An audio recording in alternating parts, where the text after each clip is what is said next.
Kalau nak tahu, selain kelainan penanaman jagung dalam polybag, projek jagung manis ini juga menggunakan antara gabungan sistem yang paling canggih di Malaysia. Kita menggunakan sistem kawalan pintar MyAgriTech untuk kawalan air dan baja. Selain pemantauan cuaca dan CCTV, kita menggunakan teknologi Pressure Compensating Dripper dengan kapasiti 2 liter sejam yang akan mengalirkan jumlah air dan baja yang sama di semua tempat.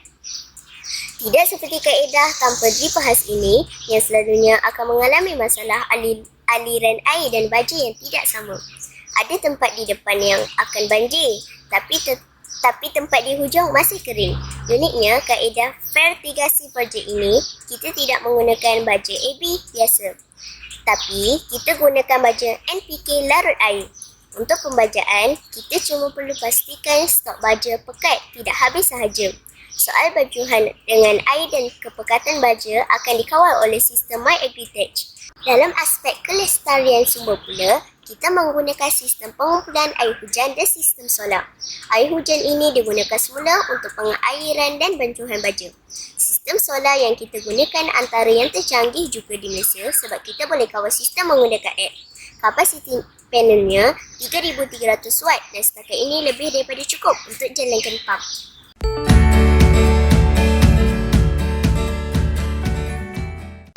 Assalamualaikum warahmatullahi wabarakatuh. Saya Cikgu Siti Hajar.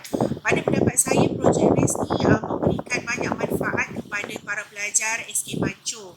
Pertamanya dari segi aspek teori, murid dapat banyak maklumat berkaitan dengan tanaman serta teknologi yang terkini yang digunakan untuk memastikan tanaman kita dapat dijaga, dapat diberi baja dengan secukupnya.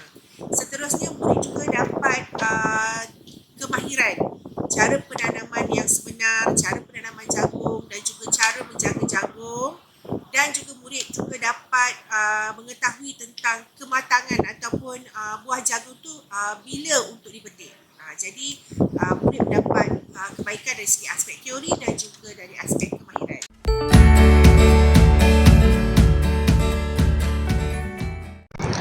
Assalamualaikum, saya Airil, staf sokongan SK Panco yang terlibat sama-sama dalam projek RES.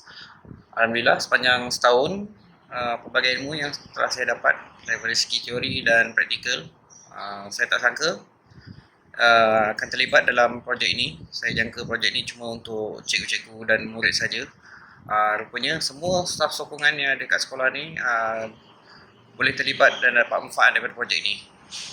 Saya menyokong projek ini dan harap dapat diluaskan lagi agar dapat beri manfaat kepada komuniti luar. Saya harap kerjasama ini akan dapat berterusan untuk masa yang akan datang. Terima kasih.